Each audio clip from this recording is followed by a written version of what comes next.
My parents sued me, right after my grandfather, New Mexico's most renowned judge, passed away. They claimed I had manipulated the elderly to seize their assets. I didn't say a word. I simply presented the only evidence: the diary they had once torn to pieces. That day in court, the judge looked at me for a long moment and asked, "Excuse me, are you?" "Hello, my name is Nathan Miller. I'm 31 years old, currently a prosecutor for the state of New Mexico, living and working in Santa Fe, where I was born and raised. If you ask me about my life story, I wouldn't know where to begin because it feels like an old book, its first pages yellowed, filled with memories I both want to hold close and let go of. But perhaps to understand who I am today, you need to know about those early days, the days I was left behind, but also loved more than I ever thought I deserved. Santa Fe is a small town, steeped in southwestern charm, with red dirt roads and adobe houses nestled under blazing golden sunlight. It's where I was born, but not where I was raised with the love of my parents. My father, Hudson Miller, was once a basketball star. Tall, strong, with a smile that could charm anyone, he was a high-earning athlete at 25, with endorsement deals and tours across the country. My mother, Lainey Miller, was a sharp, ambitious young reporter. She had golden blonde hair, piercing blue eyes, and a voice that could silence a room when she spoke of the stories she chased. They were a perfect couple, at least on the surface, living fast, loving passionately, and spending money like it was water. But I didn't belong to their glittering world. I was an accident, an unexpected twist they neither anticipated nor wanted to keep. According to my grandfather, when I was 1 year old, my parents showed up at my grandparents' home on the outskirts of Santa Fe, leaving me with a small bag of clothes and a vague promise to return for me soon. They never kept that promise. They left me there like one might forget an unimportant belonging. And so I became part of my grandparents' home. Judge David Miller and Willow, the kindest woman I've ever known. My grandparents' house sat at the end of a quiet road, surrounded by towering pines and a garden full of wildflowers. It wasn't large or luxurious, but it was always warm, as if my grandparents' love seeped into every brick and window pane. My grandfather, David Miller, was a renowned judge in Santa Fe. Tall and lean, with silver hair and deep brown eyes that seemed to see right through you. Searching for the truth, he was a strict man, but he never made me feel afraid. Instead, he made me feel safe, as if as long as he was there, the world would never fall apart. My grandmother, Willow, was an entirely different piece of the puzzle. Petite, with a gentle smile and hands always busy, kneading dough for bread or pruning plants in the garden, she would sing old folk songs, her voice not particularly beautiful but brimming with emotion. Every time I heard her sing, it felt like being wrapped in an embrace. She taught me how to make cornbread, how to plant sunflower seeds, and how to care for others. Not just with actions, but with your heart. I grew up in that house, surrounded by evenings where my grandfather read law books under the glow of a lamp, and mornings where my grandmother dragged me to the garden to teach me how to identify each plant. My grandfather loved telling me about old cases, stories of justice and truth. He didn't share them to boast, but to make me understand that no matter how chaotic the world was, there were rules to keep it balanced. "Justice, Nathan," he once said, "isn't about winning. It's about protecting what's right." I still remember the afternoons when he taught me to play chess on an old wooden board in the living room. He always let me go first, but never let me win. "You have to learn to fight fair, Nathan," he'd say, his eyes twinkling as if challenging me. Those chess games taught me not just strategy, but patience, the importance of thinking before acting and taking responsibility for every move I made. But not everything in my childhood was sunshine and laughter. There were moments, often at night, when I lay in my small bed in my small room wondering about my parents. Where were they? What were they doing? Why did they leave me? Why didn't they want me? Those questions were like small stones quietly piling up in my heart, making me feel like a puzzle piece that didn't fit anywhere. One evening when I was about 7, I sat with my grandfather in the living room. Outside, the Santa Fe wind whispered through the pines. I held a chess piece, turning it in my hand, and finally mustered the courage to ask the question that had haunted me for so long. "Grandpa, why aren't my parents here with me?" He paused, his hand hovering over a knight. His eyes met mine, not with pity, but with profound sincerity. He set the piece down, sighed, and said, "Nathan, in this world, some people choose to live for themselves. They chase joy, freedom, or whatever makes them feel alive. But others choose to live for others, for something greater than themselves. Your parents, they chose their own path. But you're here, and we chose you." Those words, simple yet sharp, etched themselves into my mind like a carving. They didn't erase the pain, but they gave me a way to understand it. I wasn't a child abandoned. I was a child chosen, loved, and raised by two people who devoted their lives to what was right. In the years that followed, I grew up in that house, shaped by my grandfather's lessons about justice and my grandmother's embraces. I learned how to make cornbread without burning it, how to tell when a plant needed water, and how to read the thick law books my grandfather left on the table. But above all, I learned that family isn't just about blood. It's about the people who choose to stay no matter where life takes them. I didn't know then that years later my parents would return, not to find me, but to claim what they thought they deserved. Nor did I know that in my journey to adulthood, I would face greater pain and deeper losses, but also discover the meaning of justice, not just in the courtroom, but in my own heart. 13 years had passed since I was placed in the arms of my grandparents, in their small house on the outskirts of Santa Fe, where the scent of red earth and green pines permeated every memory. I was 14, a lanky teenager with messy brown hair and eyes always fixed on my grandfather's old law books or the sunflower patches in my grandmother's garden. Santa Fe remained unchanged, with its windy roads and adobe houses glowing under the golden-orange sunlight. But within me, the world was growing larger and more complicated. My grandfather, David Miller, was still the respected judge in the region. Every morning he put on his black suit jacket, tied his tie meticulously, and stepped out of the house with a straight-backed stride, as if carrying the weight of the law itself on his shoulders. But I began to notice deeper wrinkles on his forehead, and his eyes sometimes drifted, as if lost in some distant thought. My grandmother, Willow, was as gentle as ever, but I could see she was growing tired. In the mornings when she went to the garden, she would pause to catch her breath, hand clutching her chest, her smile faint as if hiding something. I didn't dare ask, but deep down I knew time was taking something precious from her. I was a good student, not because I was exceptionally bright, but because I didn't want to disappoint my grandparents. Every good grade, every compliment from a teacher I brought home like small gifts to see the smiles on their faces. My grandfather still taught me chess, but now I was starting to win a few games. "You're learning to see further, Nathan," he said, his voice full of pride. My grandmother taught me how to make perfect cornbread, though I still forgot to add salt sometimes. "You have to be patient, Nathan," she'd say, ruffling my hair.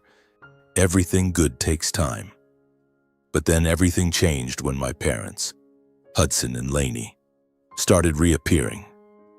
The first time they came, I was sitting at the kitchen table working on math homework while my grandmother baked. A loud, firm knock echoed through the house. Then a familiar man's voice called out, "Dad, open the door, it's me."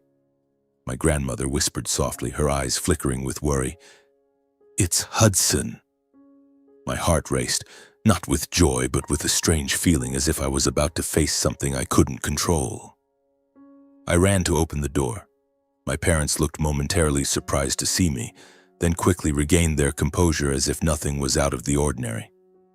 My father stepped inside, still tall as in my hazy memories, but his once jet-black hair was now flecked with gray and his smile no longer shone. My mother walked beside him, still beautiful, but her blue eyes were colder, as if life had worn away her warmth. They hugged me, but the embrace was brief and awkward, more like a formality than affection. "You've grown so much, Nathan," my mother said, but her gaze slid past me as if I were just part of the room. They didn't stay long. My father sat down and began talking about their struggles. A failed investment, a canceled endorsement deal, a debt that needed to be paid urgently. My mother chimed in, her voice sweet but sharp, asking my grandfather for a small loan to help them get through this phase. My grandfather listened, his expression unchanging, but I saw his hand grip the edge of the table tightly. My grandmother stood behind the kitchen counter, silent, her hands trembling as she poured tea. They agreed to help, not because they wanted to, but because they didn't want me to witness an argument. In the visits that followed, my parents came more frequently. Each time the story was the same: promises to return, half-hearted apologies, and requests for money wrapped in forced smiles. I began to realize a painful truth. They only came to me and my grandparents when they needed money. "Nathan, how are you? Do you need anything?" my father would ask, but moments later he'd turn to my grandfather, his voice lowering. "Dad, I just need this one last time." My mother would try to draw me into stories about her glamorous life, as if to make me forget the years they'd left me behind. But I didn't forget. I couldn't. One autumn night, when the Santa Fe wind blew so fiercely that the windows rattled, I overheard an argument from the living room. I had gone to bed, but my father's sharp voice jolted me awake. I tiptoed down the hallway, standing behind the slightly open wooden door, my heart pounding. My father stood in the middle of the room, his voice so loud it drowned out the wind. "You always think you're right, don't you? You think I'm not good enough, not worthy of this family?" My grandfather sat in his armchair, his voice low but firm. "Hudson, I never said you weren't worthy, but you chose your way of life, a way I can't understand. You left Nathan, your son, and now you come here, not to apologize, but to demand more." "Demand?" my father nearly shouted. "You have money, a house, everything. I'm only asking for a small share, but you'd rather cling to it than help your own son." I stood there, feeling as if my heart were being squeezed. I had never seen my grandfather like this. His shoulders trembled slightly, not from fear, but from a deeper pain. "Hudson," he said, his voice almost a whisper, "I've given you everything I had, but you didn't need me.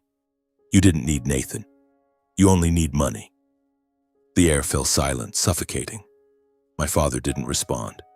I heard his heavy footsteps, then the door slammed shut. I stood behind the door, tears streaming down my face, but I didn't dare cry out loud. For the first time, I understood that my grandfather, the man as strong as a mountain, could also feel powerless. He wasn't just hurting for my father, but because he couldn't change his son, couldn't pull him out of his cold selfishness. The next morning, I saw my grandfather sitting outside on the old wooden chair where my grandmother often sat. He stared out at the garden where the sunflowers were wilting in the cold wind.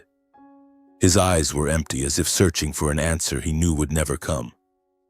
I stood behind the glass door watching him and felt the loneliness of an upright man, a man who had spent his life defending what was right but couldn't protect his own heart. The days passed and I was now 18, a tall, lanky young man with neater brown hair and a clear dream: to become a lawyer, like my grandfather. Santa Fe remained my home, with its red dirt roads and vibrant sunsets, but I had begun to see the world through the eyes of an adult. I excelled in school, topped my class, and was preparing to graduate high school, planning to pursue law. My grandfather, David Miller, was proud of me, though he rarely said it outright. Instead, he showed it through subtle nods, the way he placed his hand on my shoulder after a chess game, or the law books he quietly left on my desk. My grandmother, Willow, was still the light of our home, but that light was growing dimmer. She coughed more often, and her once nimble hands, which kneaded dough with ease, now trembled when holding a teacup. She still tried to tend to the garden each morning, but I often saw her resting on the wooden chair, gasping for breath, her smile faint as if to reassure me. "Don't worry, Nathan," she'd say, waving her hand. "I just need a little rest." My grandfather was worried too. I could see it in the way he looked at her, the way he held her hand longer when helping her up. But both of them tried to maintain a peaceful world for me, as if shielding me from the storms looming on the horizon.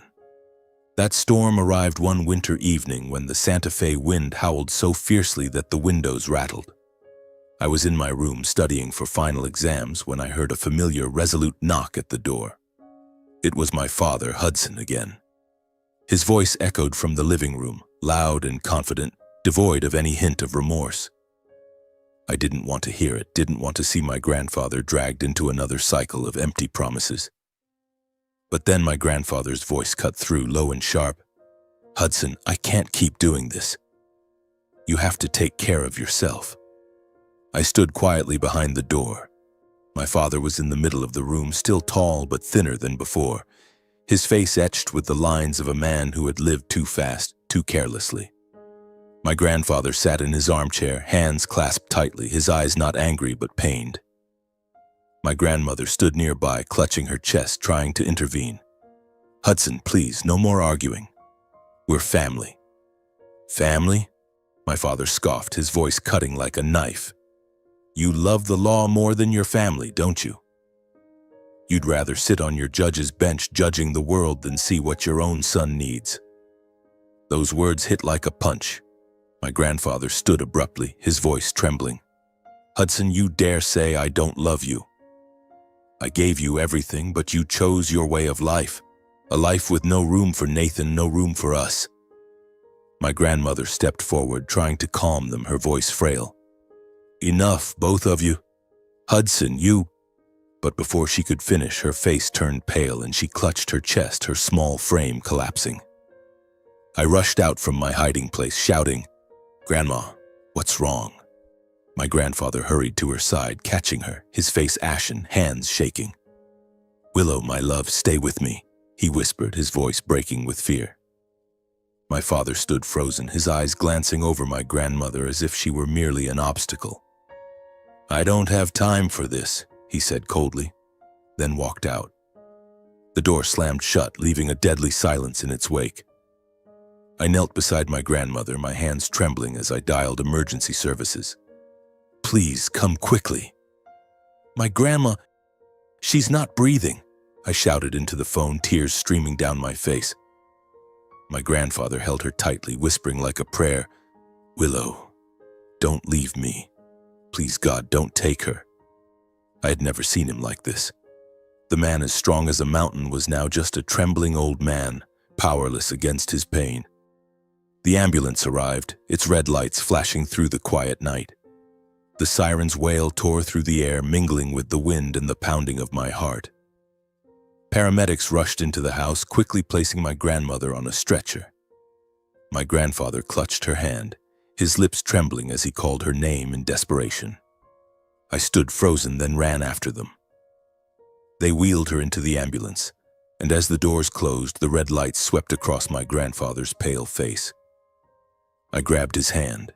It was cold and trembling, as if his entire world had just crumbled. At the hospital, we sat on cold metal chairs. Time dragged on, heavy and endless. My grandfather was silent, his gaze fixed on some distant point, as if his soul were drifting to a place I couldn't reach. Hours later, a doctor emerged, removing his mask, his face somber. "I'm so sorry. We did everything we could," he said slowly. "She had a heart attack. We couldn't save her." I looked at my grandfather. He didn't cry, only nodded faintly, his eyes empty, as if half his soul had just left him forever. 3 days later, my grandmother's funeral was held in a small church in Santa Fe. The air was heavy with tears and whispered condolences. The townspeople came in droves, bringing flowers and stories of her kindness. But Hudson and Lainey, my parents, were nowhere to be found. I had held onto a sliver of hope that they would come, that my grandmother's death would shake them awake. I called them again, my voice nearly pleading, "Grandma's funeral is tomorrow. Please come for her." But their voicemail remained silent. An old friend of my grandfather's, Henry, a retired lawyer, stood beside me at the funeral, placing a hand on my shoulder and whispering, "They don't deserve you, Nathan. And they certainly don't deserve Willow." His words choked me, but I couldn't argue. Their absence was a final knife, severing the last thread tying me to them. I stood by my grandmother's coffin, gazing at her serene face as if she were merely sleeping. My grandfather stood beside me, silent, his eyes red-rimmed. For the first time in my life, I saw him cry. Silent tears rolled down his face, and it felt like my heart was breaking into pieces. He said nothing, only placed a hand on my shoulder, and I knew he was trying to be strong for me, as he always had. But my parents' absence in that moment made the pain even more bitter. They hadn't just abandoned me as a child, they had abandoned my grandmother, the woman who had once opened her arms to them, though they never valued her. That night, as the candles in the church flickered out, I sat alone in my room, looking out at the now empty garden. I thought of my grandmother, her smile, the way she held my hand when I was afraid. And I thought of my parents, their callousness, the way they walked away without looking back, even as my grandmother left us forever. In my heart, a silent vow took shape. I would become a defender of justice, not just to punish the guilty, but to ensure no one else would have to endure the helplessness my grandfather and I felt, wounded by the indifference of others. The morning after the funeral, I found my grandfather standing in the kitchen holding a cup of coffee that had gone cold. He said nothing, only gazed out the window where the Santa Fe sunlight bathed the pine trees. My grandfather, David Miller, the judge who once commanded respect across the region, now seemed smaller, as if my grandmother's death had drained a part of his vitality. A few weeks later, he called me into the living room, where his law books still sat neatly on the shelves. He sat down, his voice low but clear. "Nathan, I've decided to retire. A man who couldn't protect the one he loved no longer has the right to sit on the bench."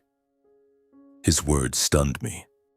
I wanted to protest, to tell him he was still the strongest man I knew, but his eyes, sorrowful yet resolute, silenced me. He had spent over 30 years as a judge, weighing justice with unyielding integrity. But now he chose to step away, not out of weakness, but because he felt he had failed at what mattered most, keeping my grandmother with us. From then on, he lived more quietly. He spent his days reading the old novels my grandmother had loved or tending to the flowers she had planted in the garden. But I noticed that, despite his efforts to keep the garden alive, his eyes always carried a deep sadness, as if he were searching for her shadow in every petal. I didn't know how to ease his pain, so I did the only thing I could. I stayed by his side. I washed dishes, mowed the lawn, and listened to him recount old cases, even though I'd heard them hundreds of times. I became his emotional anchor, just as he and my grandmother had once been mine. In my heart, a silent promise grew stronger. I would continue the path of justice he had walked, not only to uphold what was right, but to protect those like my grandmother, hearts vulnerable to the world's indifference. After graduating high school, I was accepted into the University of New Mexico's law school with a full scholarship. The day I received the acceptance letter, I ran home and handed it to my grandfather. He read it, placed a hand on my shoulder, and said simply, "You make me proud, Nathan." But I saw the glint of tears in his eyes, and I knew he wasn't just proud of me. He hoped I would achieve what he felt he had not. The early years of college were a grueling challenge. I wanted to be independent, refusing my grandfather's offers to help with tuition, though he insisted many times. "Nathan, I have savings," he said, but I shook my head. "I want to do this myself, Grandpa. I need to prove it to myself." So I worked while studying, waiting tables at a small diner, shelving books at the school library. Some nights I slept only 3 hours, my eyes burning from reading under dim lights. Some days I nearly buckled under the pressure, but each time I thought of my grandfather, of my grandmother, and told myself, I can't give up. My grandfather wrote me letters handwritten on pale yellow paper, his penmanship as neat as his character. He wrote about old cases, moments when he stood at the crossroads of right and wrong and the meaning of practicing law. Not to win, but to protect. "Nathan," he wrote in one letter, "justice is not a destination. It's a journey, and sometimes it will break your heart. But remember, you're not walking alone." Those letters were a flame that warmed me on the coldest days, a reminder that I was treading the path he had forged. 7 years of law school were 7 years of forging resilience. I learned to rise after every failure, to stay calm under pressure, and to believe in myself even when everything seemed against me. I grew through grief, the pain of losing my grandmother, the pain of watching my grandfather waste away, and the pain of unanswered questions about my parents. But that very grief shaped me into someone steadfast, not just in mind but in heart. The day I received my law degree, the Santa Fe sun shone brighter than ever. I stood on the stage in my cap and gown, my heart pounding as my name was called. I looked down at the audience where my grandfather sat, still tall and lean, his silver hair gleaming under the lights. He wore his old black suit, but his face lit up with a smile, the first I'd seen since my grandmother's passing. As I stepped down, he hugged me, tighter than ever, and whispered, "Your grandmother would be so proud, Nathan." His eyes glistened, and I knew in that moment he saw not just me, but a piece of her, a piece of himself. After that day, I returned to Santa Fe, armed with my law degree and a burning desire to live up to the lessons my grandparents had instilled in me. I was hired as a deputy prosecutor at the district attorney's office, a job filled with pressure but brimming with purpose. Each day I walked into the office facing towering stacks of case files ranging from petty theft to complex financial fraud.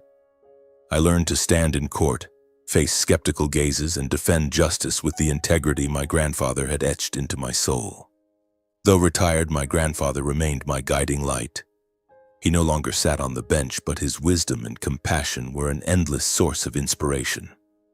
Every evening after grueling hours at work, I returned to the old house on the outskirts of Santa Fe, where he still lived, tending to a garden now reduced to a few solitary flowers. We sat in the living room by my grandmother's weathered chessboard, its chipped pieces still carrying the warmth of days gone by. I brought case files, reading them aloud to him, and we discussed not just the law, but ethics, fairness, and the blurry lines between right and wrong. "Being a prosecutor isn't about winning, Nathan," he said one evening as the golden lamplight cast shadows on his wrinkled face. "It's about protecting what's right, even when it breaks your heart. Sometimes you'll face tough choices, but never let your heart lose faith." I nodded, committing every word to memory, as if they were precious gems he was leaving behind for me. My colleagues at the office began to respect me, not because I was more skilled than they were, but for the calm and integrity I brought to my work. I never rushed to convict, never let emotions override reason, though some cases kept me awake at night. Once I handled a theft case involving a teenager no older than I had been years ago. He stood in court, his eyes filled with panic, and I saw a piece of myself, a boy once lost amid unanswered questions. I went home and told my grandfather, who looked at me with gentle eyes, "He doesn't just need justice, Nathan. He needs a chance. Give him what your parents never gave you." I followed his advice, recommending a lighter sentence with mandatory rehabilitation. Later, when the boy sent me a thank you letter, I knew I had done the right thing. The moments with my grandfather were the most beautiful chapters of my life. We weren't just grandfather and grandson. We were friends, a judge who had walked the path of justice and a prosecutor just beginning it. Whenever I struggled with my early cases, I turned to him. We sat late into the night over cold cups of tea and the old chessboard, talking about things grand and simple. He shared stories of his youth, how my grandmother had made him believe in love, and how he learned that justice wasn't just about laws, but the hearts of those who uphold them. But time waits for no one. My grandfather grew weaker. His dry coughs came more frequently, and sometimes he forgot the name of a book or a story he'd told before. I worried, but he only smiled. "Don't be afraid, Nathan. I'm old, but my heart is still here with you." I tried to spend more time with him, bringing stories from the courtroom, though sometimes I just wanted him to rest. But he always insisted, "Tell me, Nathan. Justice is what keeps me alive." One autumn morning, when the soft Santa Fe sunlight filtered through the window, I visited him. The house was strangely quiet. No coughs, no sound of him turning pages. I stepped into the living room and saw him sitting by the window, his head slumped forward, an open diary resting on his lap. My heart clenched. I called softly, "Grandpa?" But he didn't answer. He had passed away peacefully in his sleep, as if he had finally found the peace he'd sought since my grandmother's death. I knelt beside him, tears falling silently. On the diary's final page, his trembling handwriting read, "True justice isn't found in the courtroom, but in the hearts of those who keep believing in it." I closed the diary, kissed his frail hand, and whispered, "Thank you, Grandpa, for everything." I knew that from now on I would walk forward alone, but he and my grandmother would always be in my heart, in every decision, every step I took on the path of justice. In the days following my grandfather's death, Santa Fe seemed to lose its familiar light. The red dirt roads, the green pines, and even the vibrant sunsets now carried a somber hue, as if the town itself were mourning one of its greatest sons. I arranged my grandfather's funeral with all the care I could muster. The small church that had once held my grandmother's funeral opened its doors again. But this time, the air felt heavier, for I knew I had lost the last person who was truly my family. The funeral was solemn, with rows of seats filled to capacity. My grandfather's former colleagues, judges, lawyers, and court clerks, came from across New Mexico, bringing stories of his integrity and compassion. Townspeople, from market vendors to farmers he had once helped, also attended, offering flowers and heartfelt condolences. I stood there in a black suit, listening as they spoke of him, how he always listened even to those he sentenced, and how he made people believe that justice was not just law but a flame of truth. Yet in my heart I saw only the image of him sitting by the window, his diary open, and the sorrowful look in his eyes when he spoke of my father. Then Hudson and Laney, my parents, appeared. They walked into the church dressed impeccably, as if attending a social event. My father wore an expensive suit, his hair slicked back, but his face was cold, devoid of grief. My mother, in a long black dress and silk gloves, glanced at me as if I were a mere acquaintance. They weren't there to bid farewell to my grandfather, I knew that. They came to scope out what they might gain from his estate. I stayed silent, clenching my fists, focusing on organizing the funeral, but each time I saw them I felt the unbridgeable chasm between us. They were not my family. My family was my grandparents, the little house with its sunflower garden, the evenings by the chessboard, and the handwritten letters. 2 weeks later, I sat in the office of Arthur Briggs, a longtime friend of my grandfather. His office, located in downtown Santa Fe, had dark wooden walls and the faint scent of old books. Mr. Briggs, a man in his 60s with silver hair and kind eyes, opened my grandfather's will, his voice steady and clear. My parents sat across from me, their eyes sharp as if anticipating a grand prize. I sat quietly, hands resting on my lap, trying not to let my emotions take over. Mr. Briggs began reading. All my assets, including the house, land, stocks, and savings totaling approximately $4 million, are bequeathed to my grandson, Nathan Miller. He paused, looked at me, and continued, "David left a note. I trust that only this grandson understands the value of integrity." The room grew stifling. I heard my mother's sharp intake of breath, my father muttering something under his breath. Then Mr. Briggs went on, "To my son, Hudson Miller, I leave my diary, where I recorded my thoughts and hopes." Hudson shot to his feet, his face flushed with anger. "A diary? He left me an old notebook?" he shouted, his voice echoing in the small room. Mr. Briggs tried to remain calm, but I saw his hands clench. Hudson stormed to the desk, grabbed the diary, and threw it to the floor as if it were worthless. "I'll sue. I won't let this kid take everything," he roared, then grabbed my mother's arm and stormed out, leaving a heavy silence in their wake. I quietly bent down and picked up the diary. Its worn leather cover felt familiar, carrying the warmth of my grandfather in every page. I took it back to the old house, where the echoes of my grandmother's laughter and my grandfather's steady voice still lingered. That evening I sat alone in the living room under the dim glow of a lamp. I opened the diary, reading each line he had written. His thoughts on the law, the cases he had judged, and my father. He wrote of his disappointment in watching Hudson grow into a man driven by selfishness, but also of the quiet love he held for his son, even knowing Hudson might never understand. In every line I saw a father who had tried, hoped, and failed to teach his son what was right. But I also saw a grandfather who had succeeded with me, who taught me not just about justice, but about the hearts of those who believe in it. I closed the diary, tears falling silently. I understood in every line that he didn't just write about the law, but about the heart of a father who failed to teach his son what was right. I placed the diary on the shelf beside his old law books, vowing that his teachings would not be forgotten. But I never expected that, just weeks later, that diary would become the center of a storm my parents would unleash. Hudson, my father, couldn't accept the will. After storming out of Arthur Briggs' law office in a rage, he grew even more bitter. I heard from acquaintances that he went around Santa Fe telling anyone who would listen that I had manipulated my grandfather, that I, a rookie prosecutor, had taken advantage of his weakened state to seize his estate. My mother, Lainey, stood behind him, egging him on with her sweet but icy voice. They hired a slick private attorney, a man with a polished appearance and eyes sharp as knives. And soon enough, a lawsuit was filed in New Mexico's civil court.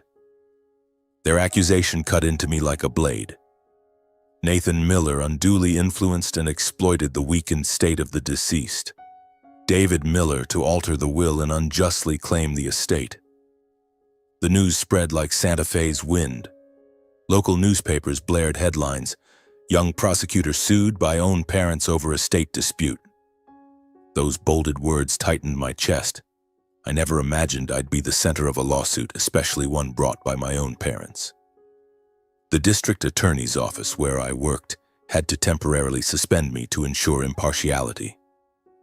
Colleagues looked at me with a mix of pity and curiosity, but I didn't blame them. I quietly cleared my desk, took my stacks of case files home, and braced myself for a battle I didn't want to fight. Judge Marcus Nolan was assigned to preside over the case. When I stepped into the courtroom on the first day, I saw him. A man in his 50s with salt and pepper hair and sharp but not cold eyes. My heart skipped a beat as I recognized him. Over 20 years ago, when I was a boy, my grandfather had taken me to a courtroom where Nolan, then a young clerk, worked. I remembered him crouching down, smiling at me and saying, "Kid, if you want to do law, remember that justice is never easy, but it's always worth fighting for." Now he sat on the bench, and when our eyes met, I saw a flicker of recognition, as if he too remembered that boy from years ago. But we both remained silent, respecting the impartiality of the trial. The trial began in a tense atmosphere. My parents, backed by their lawyer, hurled harsh words. They called me an opportunist, claiming I had exploited my grandfather's affection, manipulating an elderly, frail man to seize his estate. Each word felt like a cut, but I stayed calm, emulating how my grandfather once faced accusations in court. I submitted evidence, letters my grandfather wrote to me, documents proving his mental clarity when drafting the will, and gave a concise, clear testimony. I didn't want the trial to become an emotional battle. I wanted it to be fair, as my grandfather had taught me. My grandfather's diary became the pivotal evidence. Arthur Briggs, with his warm, steady voice, stood before the court and confirmed that David had written repeatedly about his trust and disappointment in his own son. Briggs read aloud a passage. "Hudson is my son, but he chose a path I cannot follow. I place my trust in Nathan not for the sake of wealth, but because he understands that justice is the heart of those who believe in it." Those words silenced the courtroom. I looked at my father, saw him bow his head, his hands clenched, but he said nothing. Judge Nolan adjourned the trial to review the evidence. As everyone left the courtroom, I saw him linger, his gaze fixed on a photo of my grandfather on the wall, a picture of him in his judge's robe, with a stern yet warm smile. Nolan's eyes were filled with emotion, tinged with the sorrow of old memories, as if recalling the days he and my grandfather fought for justice together. I walked out of the courthouse, my heart heavy but certain that, whatever the outcome, I had done what my grandfather would have expected. The days awaiting the verdict passed slowly, as if time deliberately stretched to test my patience. Santa Fe remained vibrant with its red dirt roads and radiant sunlight, but to me everything seemed cloaked in a haze of dust. I returned to my grandparents' old house, sitting in the living room where my grandmother's chessboard still rested on the shelf and my grandfather's law books stood neatly aligned. I opened his diary, rereading the lines he wrote about my father, about love, disappointment, and a hope that never faded. Each word was a reminder that I wasn't just fighting for an inheritance, but for the values he had passed down to me. On the day the trial resumed, the courtroom was packed. Local media gathered outside, cameras flashing, and the murmur of the crowd formed an unrelenting backdrop. More Santa Fe residents showed up than I expected, some out of curiosity, some out of respect for my grandfather, and others to witness justice being served. I sat at the defendant's table, gripping the edge tightly, trying to keep my breathing steady. My parents sat across from me, Hudson's face taut with tension, Laney's eyes cold but betraying a flicker of anxiety. They were still dressed impeccably, but their elegance now seemed out of place, like a mask that no longer fit. Judge Marcus Nolan entered, his black robe swishing lightly as he took his seat. The courtroom fell silent save for the rustle of papers and a faint cough. Nolan surveyed the room, his gaze lingering on me for a moment, then he began reading the verdict. His voice was deep, clear, and carried a weight that made the room hold its breath. After thoroughly reviewing the evidence and testimonies, the court dismisses the plaintiff's claims in their entirety. The will of David Miller is deemed legal and the inheritance belongs to Nathan Miller. He paused, looking directly at my parents, then said slowly, "Justice does not side with blood but with truth." A murmur rippled through the room, but I barely heard it. A cold wave washed over me as if an invisible burden had been lifted from my shoulders. My father bowed his head, his hands clenched, while my mother turned away, her lips pressed tight in a mix of disappointment and shame. I didn't feel triumph, only a creeping sadness. This wasn't what I wanted, a trial that severed me from those who gave me life. But I knew it was what my grandfather wanted. The truth had to be protected no matter the cost. As the courtroom emptied, I stood holding the diary I had carefully restored, its pages reattached, its leather cover wiped clean. I approached my father, who remained seated motionless. "Dad," I said, my voice soft but firm, "you should read this diary again. Not to apologize, but to understand why Grandpa never stopped loving you." I held out the diary, my heart pounding, unsure of how he'd react. Hudson looked at me, and for the first time his eyes held no anger or arrogance. He stayed silent for a long moment, then reached out, his fingers trembling slightly as he took the diary. He said nothing, only nodded, a small gesture like a sign of surrender, not to me but to the truths he had long refused to face. My mother stood behind him, her gaze averted, but she didn't intervene. They left, their figures disappearing through the courtroom doors, leaving me with a strange sense of emptiness. I stepped out of the courthouse, the warm Santa Fe sunlight enveloping me. A gentle breeze flipped the case file in my hand, a symbol of justice restored to its rightful place. I stood there, breathing deeply, feeling the sun's warmth and a quiet peace settling in my heart. I knew somewhere my grandfather was smiling, and so was my grandmother. They had taught me that justice isn't just a verdict. It's how we live, how we choose to stand for what's right, even when our hearts ache. The lawsuit didn't just leave scars in my heart, it stirred all of Santa Fe. Local newspapers, from the Santa Fe New Mexican to smaller outlets, splashed headlines about the young prosecutor sued by his own parents over an inheritance. I was used to scrutiny, but what surprised me was how the community turned its judgmental gaze on Hudson and Laney, my parents, with disdain and contempt. At the weekend market where I bought vegetables, whispers no longer targeted me but my parents. Rosa, the flower vendor, once took my hand and said, "You're like your grandfather, Nathan." Your parents, They're a disgrace. I overheard other vendors talking, their voices filled with indignation. Hudson Miller, a basketball star, suing his own son for money? Unbelievable.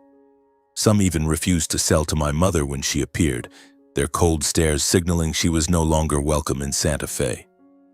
I didn't take pleasure in hearing these words, but I couldn't deny that my parents' actions had alienated them from a community that once admired them. In coffee shops and bakeries where Santa Fe locals gathered, the lawsuit became an endless topic of conversation. Once, while waiting in line for bread, I overheard a group of elderly folks talking about Hudson. He was once the town's pride, but now, suing his own son over a few bucks.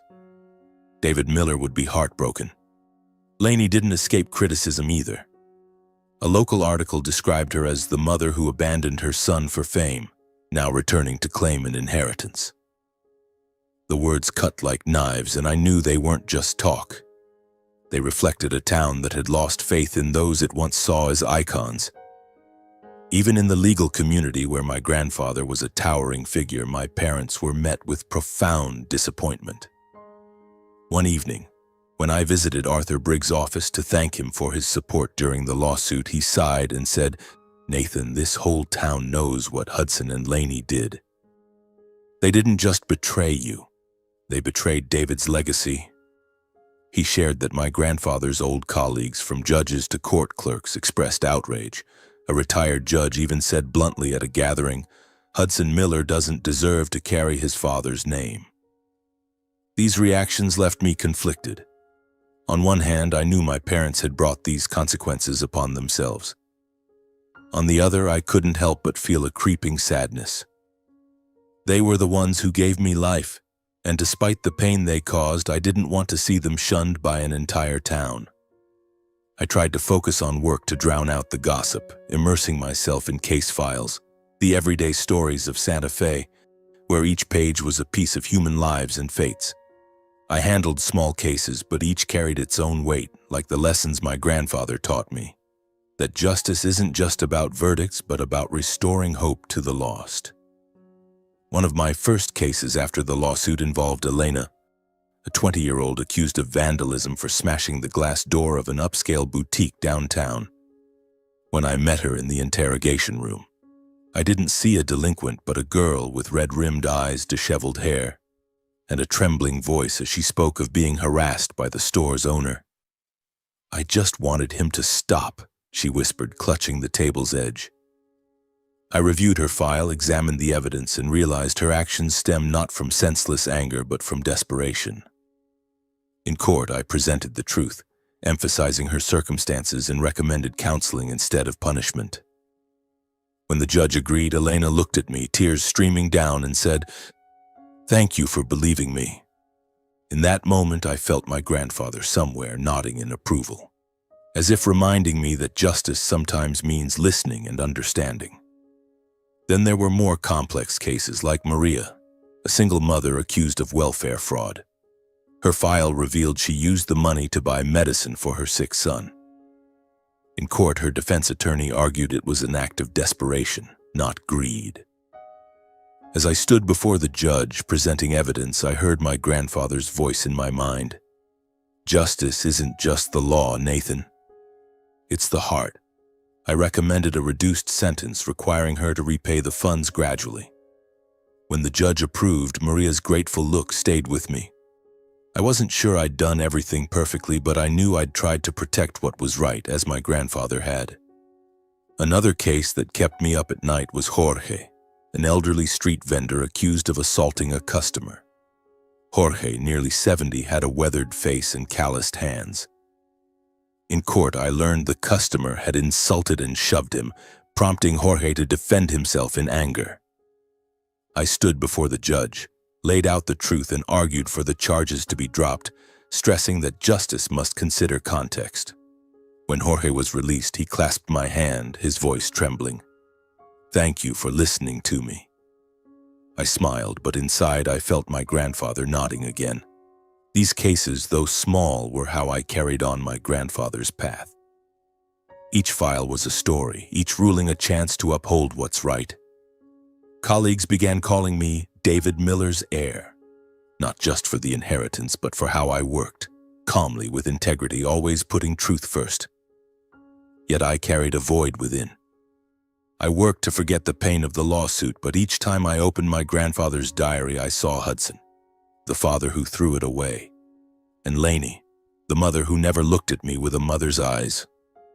One late evening, as Santa Fe's lights dimmed, I sat in my apartment, my desk buried in papers. An open case file lay before me, but my eyes were weary, my mind drifting to memories of my grandparents. My phone suddenly rang, displaying an unfamiliar number. I hesitated, thinking it might be a wrong call, but answered. "Hello?" I said, my voice hoarse with fatigue. "Son." The voice on the other end was low, raspy, and achingly familiar. It was Hudson, my father. I sat up, my heart pounding, unsure what to expect. He continued, his voice trembling, stripped of the arrogance or anger I'd known. I read the diary again. This time I read it all. There were things I never understood, until it was too late. I stayed silent, gripping the phone tightly. I heard his breathing as if he were fighting to hold back emotion. "In every page," he said, his voice breaking, "I saw myself, a wayward son, a failed father. I saw what Dad wrote about me, his love, his disappointments. I didn't want to believe it, but he was right. I was never worthy of him." His words hit me like a cold gust. I wanted to respond, to say something, but my throat tightened. Hudson went on. "I'm not asking for forgiveness, Nathan. I know I don't deserve it, but I hope for a chance to start over, even from the smallest things. I want to call you son again, if you'll let me." The air in the room felt heavier.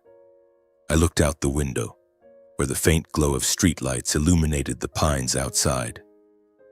I thought of my grandfather, his words in the diary, how he never stopped loving my father despite the heartbreak.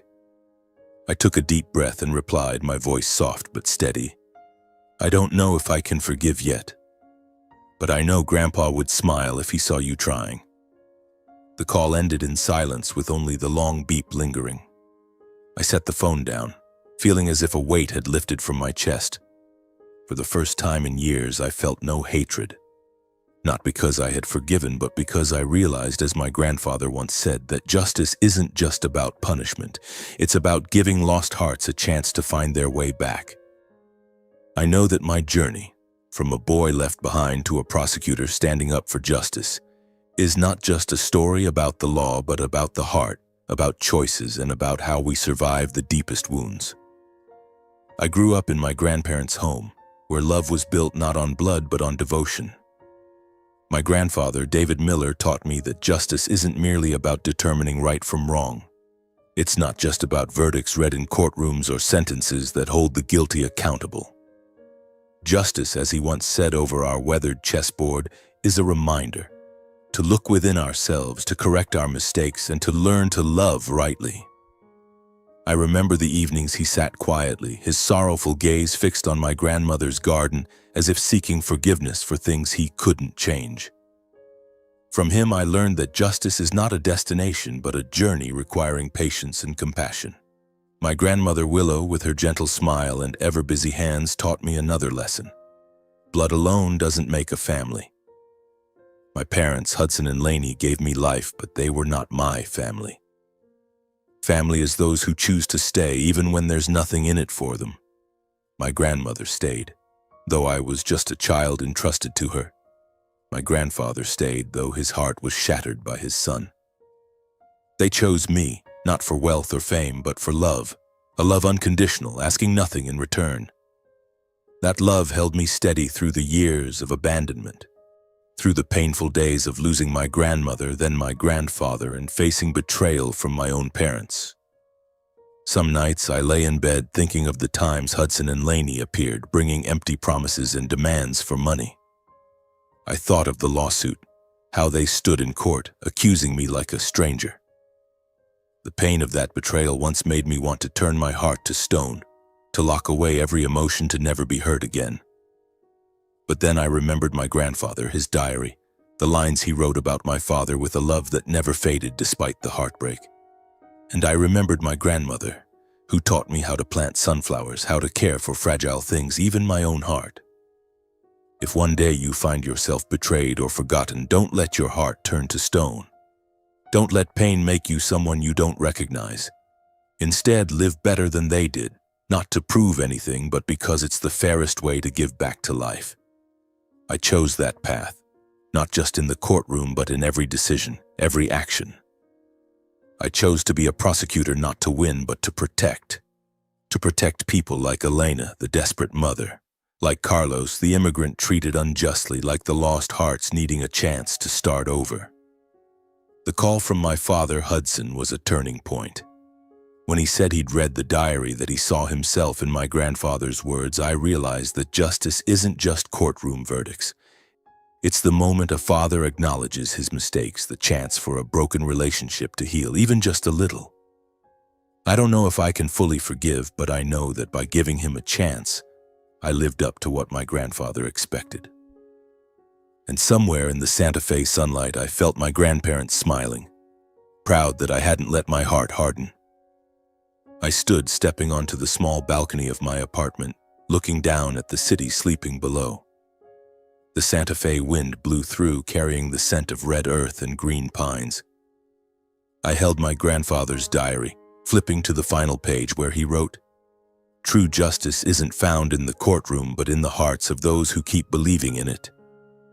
I smiled, knowing I would continue that path, not just for my grandparents, but for myself, for a world where justice doesn't just distinguish right from wrong, but kindles compassion and hope.